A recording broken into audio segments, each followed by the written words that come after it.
कहानी एक ऐसी दुनिया से शुरू होती है जो कुछ बेहद अजीबोगरीब चीजों से गुजर रही है, जैसे एक विशाल अबालोन और विशाल जड़ों वाला एक पेड़ और आसमान से गिरती दरारें और बेलें भी। इसी बीच चेनवू हाई स्कूल में कुछ प्राइम टाइम ड्रामा देखने के लिए भीड़ जमा हो रही है, क्योंकि स्कूल की सबसे लोकप्रिय लड़की अपने बॉयफ्रेंड को छोड़ने वाली है। चाय गर्मा गर्म है और अफवाह है कि वह सिर्फ दया के कारण उसे डेट कर रही थी, क्योंकि वह एक प्रतिष्ठित विश्वविद्यालय में जा रही है और वह बिना कॉलेज की योजना के पीछे छूट गया। तभी फेंगी नाम का एक लड़का भीड़ में अचानक आ जाता है, जो अचानक उस पर पड़े ध्यान से पूरी तरह उलझन में दिख रहा है। ठीक उसी समय लाल बालों वाली स्टार का भाषण। वह कहती है कि उसने इस बारे में सोचा है और यह रिश्ता कतई वास्तविक नहीं है। वह अपना छोटा सा मोनोलॉग जारी रखते हुए कहती है कि हाई स्कूल के रोमांस हमेशा नाकाम हो जाते हैं और उन्हें इस सच्चाई को स्वीकार करना होगा कि वे एक दूसरे के लिए बिल्कुल भी उपयुक्त नहीं हैं। एक ठंडी निगाह से वह युवती आखिरकार सब कुछ खत्म कर देती है और उसे चेतावनी देती है कि चाहे वह कितनी भी कोशिश कर ले, उसे वापस पाना उसके लिए नामुमकिन है। उनके आसपास की भीड़ सोच रही थी कि वह कुछ क्यों नहीं बोल रहा है, और सोच रहा था कि इस सदमे ने उसे पूरी तरह तोड़ दिया होगा। इस पर उसकी पूर्व प्रेमिका सबसे ज्यादा होने का दावा करती है और सभी सहमत होते हैं कि वह उसकी पहुंच से बाहर था। सबको हैरानी में डालते हुए लड़का बस एक साधारण ओह ठीक है कहकर जवाब देता है और लापरवाही से कुछ फेंक देता है।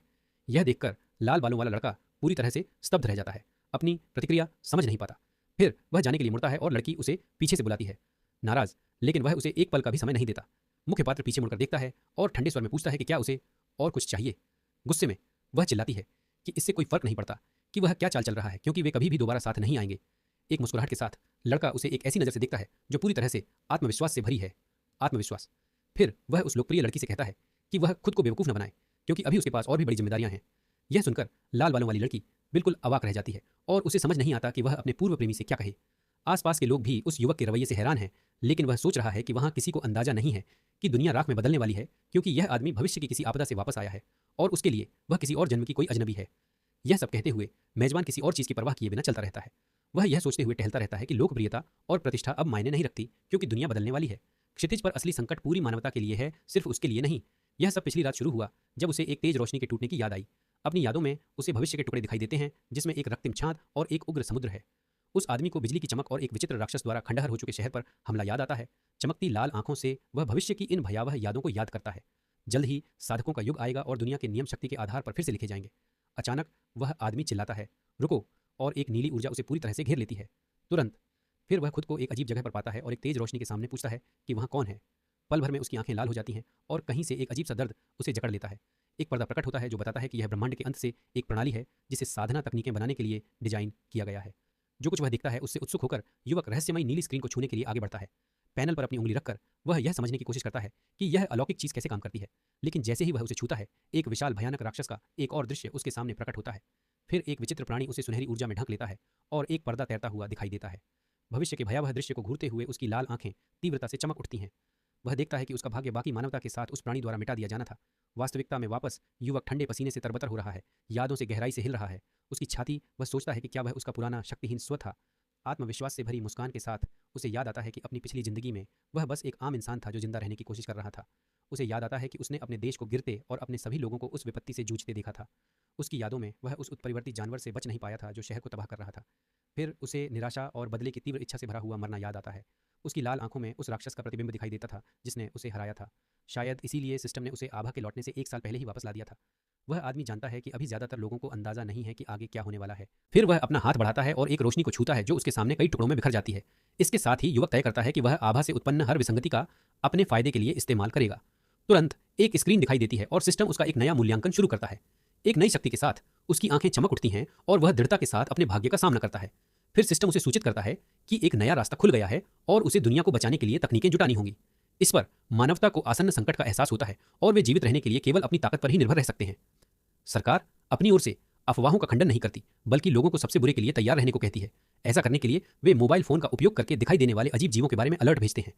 हाल की घटनाओं के बारे में सुनने के लिए कई लोग एक सभागार में इकट्ठा होते हैं। उसे लगता है कि सरकार का शांत रवैया कठोर है, लेकिन पड़ोस में फैली अराजकता से कहीं अधिक प्रभावी है। उस व्यक्ति को याद है कि सिस्टम ने उसे कुछ भी इस्तेमाल करने के लिए कहा था और वह सोचता है कि विसंगतियां कहाँ हो रही हैं। तभी त्सिंगक्सिन विश्वविद्यालय के बारे में एक संदेश दिखाई देता है जिसमें छात्रों को सावधान रहने के लिए कहा गया है।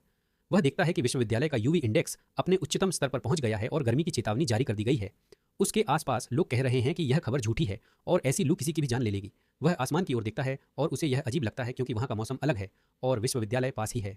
उसे आश्चर्य होता है कि उसके फ़ोन के ऐप पर यूवी इंडेक्स 0 दिखाई देता है, जिससे उसका संदेह पुष्ट होता है। एक अलर्ट लोगों को उच्च यूवी इंडेक्स वाले विश्वविद्यालय के गेट से बचने की चेतावनी देता है, लेकिन कमेंट्स अभी भी इसे एक धोखा मानते हैं। वह यह सोचकर मुस्कुराता है कि ज़्यादातर लोग इसे सिर्फ एक मजाक समझते हैं। लेकिन वह आदमी सच्चाई जानता है और शक्तिशाली बनने का उसका पहला असली मौका आखिरकार आ ही गया है। इसीलिए वह बीजिंग विश्वविद्यालय के उत्तरी गेट की ओर जाता है, जो आमतौर पर काफ़ी खाली रहता है। जैसे ही वह पास पहुंचता है, युवक को तेज गर्मी का एहसास होता है और तेज गर्मी से उसे पसीना आने लगता है। वह चारों ओर देखता है और पुष्टि करता है कि वहाँ जरूर कुछ बहुत अजीब हो रहा है। तभी वह कुछ लोगों को डर के मारे भागते हुए देखता है, लेकिन उसका ध्यान हवा में कुछ कणों की ओर जाता है।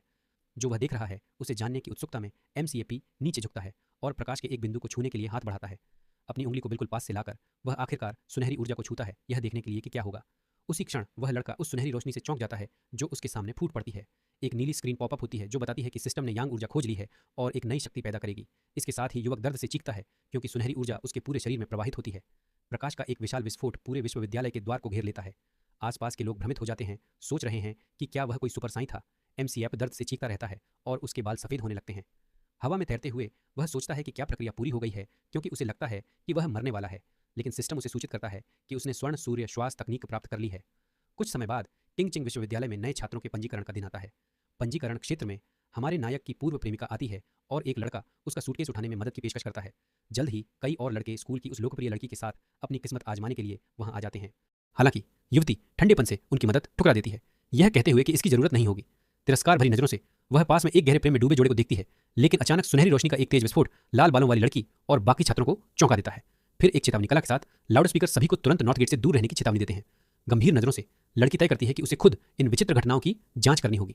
नॉर्थ गेट पर सुनहरी ऊर्जा का एक विशाल विस्फोट चारों ओर सब कुछ रोशन कर देता है। धुएं से निकलते हुए एक छायादार आकृति अपार शक्ति की आभा के साथ आकार लेती है। फिर वह एक गहरी सांस लेता है और उसकी आंखें एक तीव्र शक्तिशाली सुनहरी रोशनी से चमक उठती हैं। एक स्क्रीन दिखाई देती है जो बताती है कि तकनीक बना ली गई है और उसने 50 संकलन अंक अर्जित किए हैं।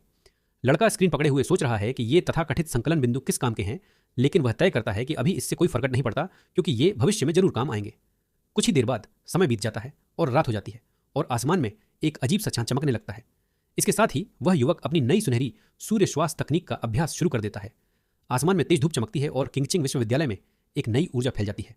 तभी कुछ छात्रों को आसमान में एक पल के लिए अंधेरा और ठंडक का एहसास होता है और वे उत्तरी द्वार की ओर दौड़ पड़ते हैं। वहां इस अफरा तफरी के बीच क्या हो रहा है, यह देखने के लिए एक बड़ी भीड़ जमा हो जाती है। विश्वविद्यालय के डीन नाराज हो जाते हैं और पूछते हैं कि सभी ने दूर रहने की चेतावनी क्यों नहीं अनसुनी की। फिर भीड़ भीड़ को चीरती हुई आगे बढ़ती है और कार्यक्रम स्थल की ओर बढ़ती है। गंभीर नजरों से देखते हुए नकाबपोश व्यक्ति डीन को उत्तरी द्वार क्षेत्र को पूरी तरह से बंद करने का आदेश देता है। तभी सिस्टम हमारे नायक को सूचित करता है कि उसने एक प्रदूषित क्षेत्र को सफलतापूर्वक शुद्ध कर दिया है। उस व्यक्ति को पता चलता है कि सरकार ने पहले से ही इन क्षेत्रों को चिन्हित कर रखा है और वह सोचता है कि क्या उसके जैसे और भी लोग हैं। अनधिकृत व्यक्तियों के बारे में चेतावनी सुनकर युवक को एहसास होता है कि मामला सच हो गया है। उसी समय छात्रों को वर्दीधारी आकृतियां दिखाई देती हैं और वे सोचते हैं कि क्या वे सेना से हैं। एक इमारत की छत से हमारा नायक देखता है कि यह शोरगुल काफी ध्यान खींच रहा है।